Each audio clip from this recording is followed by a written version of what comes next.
The story begins in New York City, where we meet a family: Simon, his wife Beverly, and their 12-year-old son, Finn. Simon and Beverly are no longer living together, and the reason becomes clear later.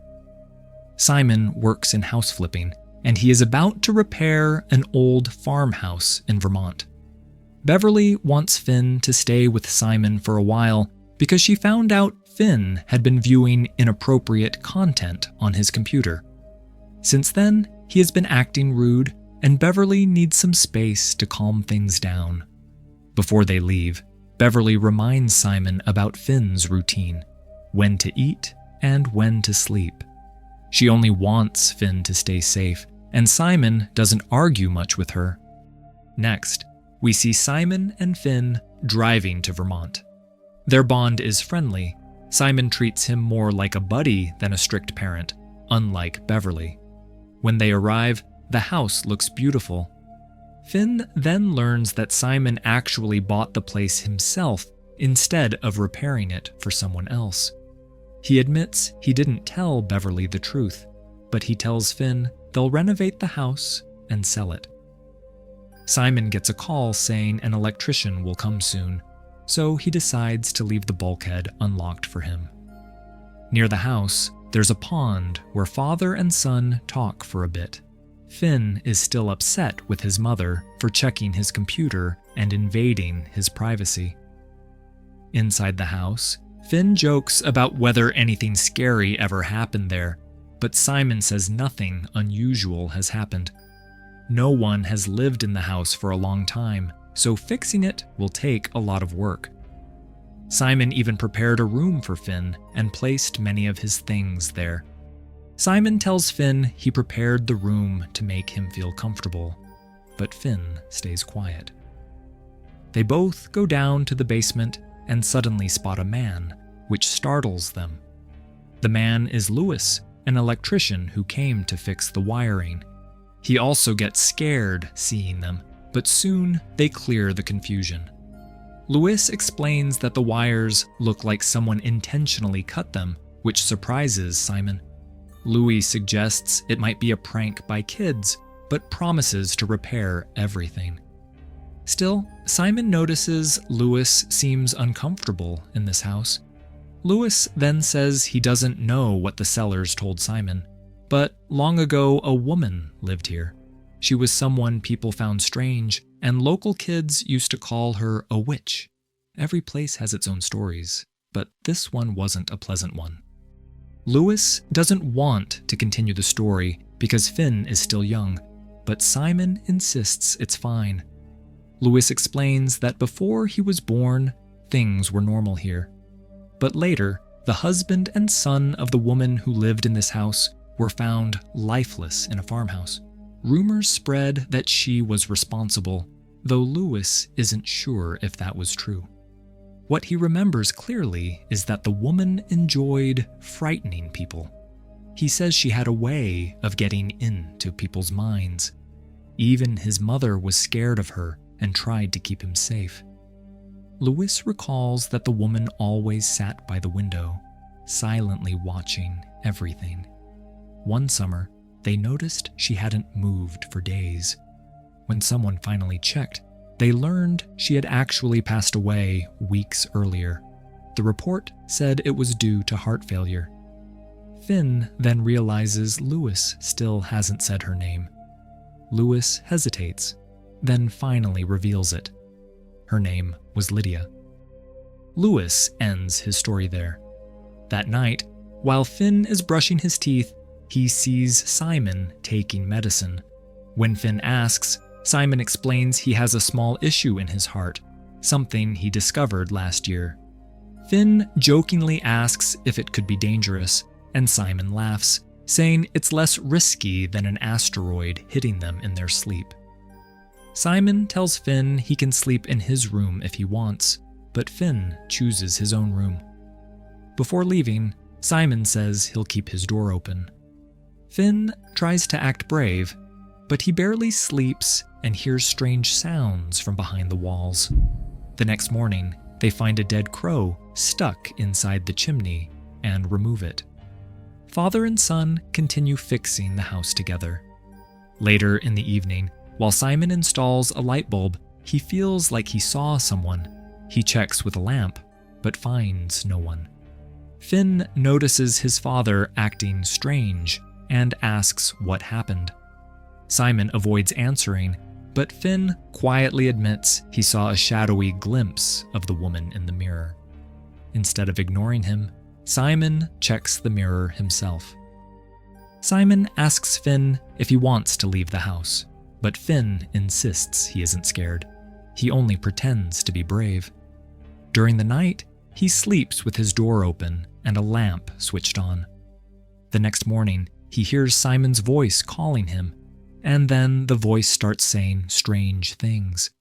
When Finn opens his eyes, Simon isn't in the room at all. He's actually working outside. Finn finally realizes something in the house is not normal. He doesn't tell his father, but he becomes quiet and distracted. Later, while helping Simon with the renovation, Finn finally reveals what he really saw online. Simon had assumed Finn watched some adult content, but that wasn't true. Finn had come across extremely violent material, which upset Simon because it was completely unsafe for him. Since then, Finn has been disturbed and anxious about the world. Simon tries to explain that the world has a lot of negativity, but they can still stay strong and choose better paths. Parents often hide the truth to keep their children protected. Finn asks Simon if he really plans to sell the house because it feels like Simon wants to keep it for himself. And that is exactly what Simon intended. While talking, they hear a noise downstairs. When they check, the power suddenly turns on and the heating system starts working again, even though it was broken.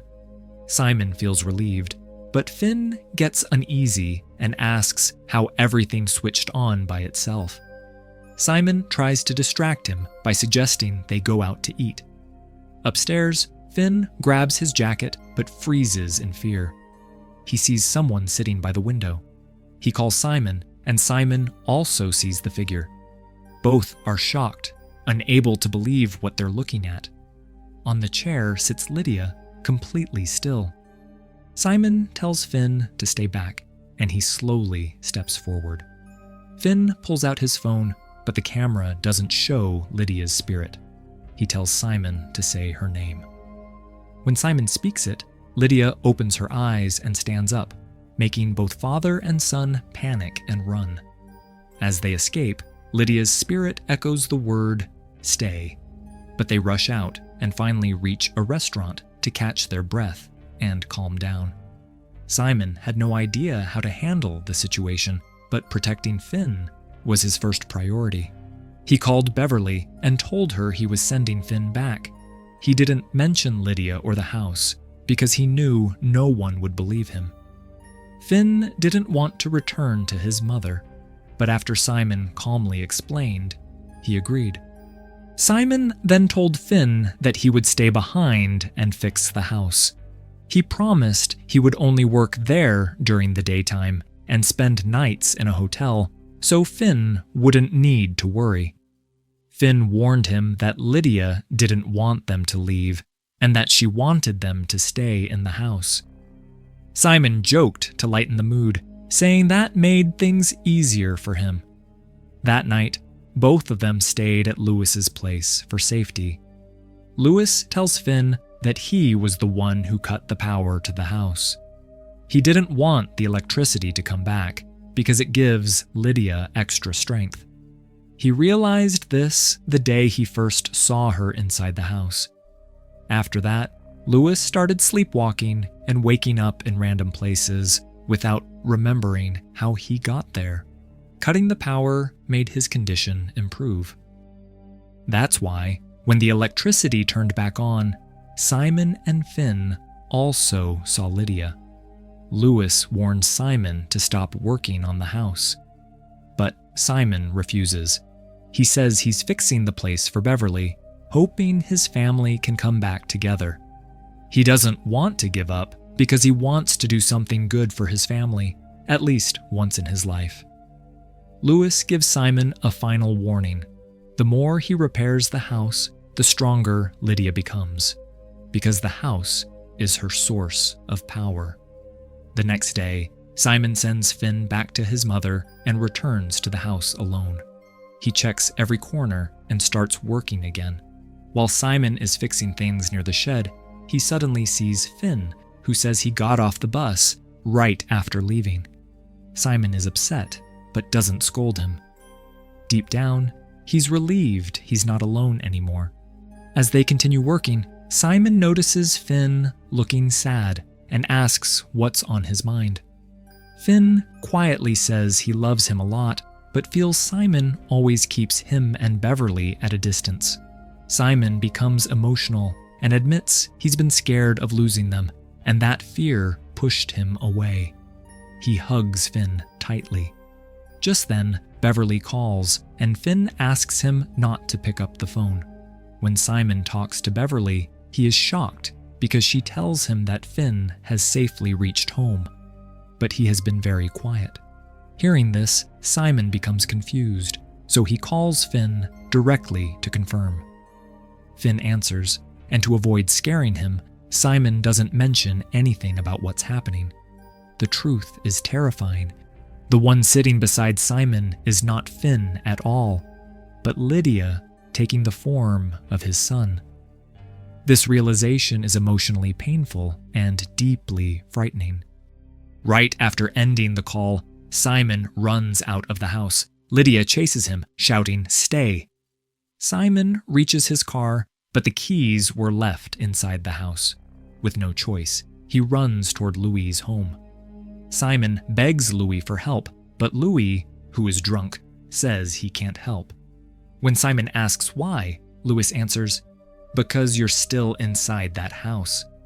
At that moment, Simon suddenly wakes up inside the same house, realizing he never escaped. Panicking, he runs to grab his keys and jumps into his car, trying to flee. But then he hears a strange noise. When he looks up, he sees another version of himself inside the house, banging on the window and calling for help. Simon becomes completely confused, unable to tell what's real and what's not. He turns and sees Lydia sitting in the car, and in the next instant, Simon is pulled back inside the house again. He runs out once more, but this time, Lydia appears near him in the shape of Beverly. Simon tells her, "I know you're not Beverly, and I know you won't let me leave." Lydia replies that she is offering him one last chance to escape. She says he can return to his old life, but asks what good that life was, a life where he kept his wife and son far from him. She suggests he could stay in the house instead, the same way she did, and protect his family from there, from within the house itself. Simon then asks, "If I stay, what happens to you?" Lydia answers softly, "I'll be free." Meaning Simon would take her place, and Lydia would finally be released. After Lydia said those words, her spirit disappeared, and the house lights came back on. Simon returned inside and said that he would stay here, but first he needed to finish the work he had started. Time passes, and we see that Simon has fully renovated the entire house. After completing everything, he calls Beverly to tell her the work is finally done. Beverly says she's proud of what he managed to do. While Simon is talking to her, we notice that Lydia is sitting right beside him, silently watching. When the call ends, Simon looks at Lydia and calmly says he's ready. The house lights slowly turn off. The next morning, Louis is once again sleepwalking. He stops outside Simon's house and looks toward the window. Simon is sitting in the chair, staring outside, the same way Lydia once did. Louis instantly understands that Simon is gone, and he has taken Lydia's place in the house. That means Lydia's troubled spirit is finally free, while Simon is now the one tied to the home forever. Sometime later, Beverly and Finn visit the house. Simon had decorated it beautifully, exactly the way Beverly liked. In his room, Finn finds a letter Simon left for him. The note says that if Finn liked this home, he could stay there, and that Simon would always be with him. Beverly and Finn decide to live in the same house, where Finn can still feel his father's presence. Before passing away, Simon completed something meaningful for his family, even though it cost him everything. This ending leaves us with an important question. What is the deeper message behind this story? The story of this film explores several deep themes: Simon's guilt, Finn's fear, the separation between mother and father, the emotional distance within a family, and the idea of sacrifice. The witch represents an emotional and psychological curse, not a literal one. She doesn't directly harm or curse anyone. Instead, she forces Simon and Finn to confront their own emotional truths. Overall, the theme of sacrifice in this film is the most impressive to me.